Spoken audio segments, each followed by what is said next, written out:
Viral di media sosial, sebuah video yang memperlihatkan aksi seorang nenek-nenek dengan santainya melewati rel kereta api.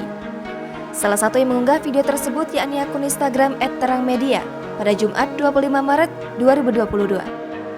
Mengutip keterangan yang disertakan di caption, peristiwa tidak biasa ini terjadi di salah satu perlintasan kereta api di Paron, Ngawi, Jawa Timur.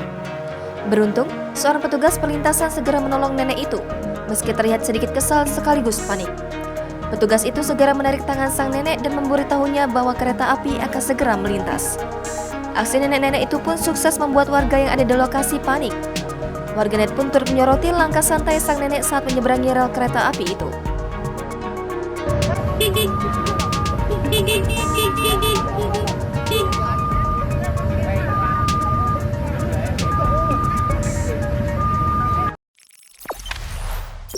Jangan lupa subscribe, share, komen, dan like ya.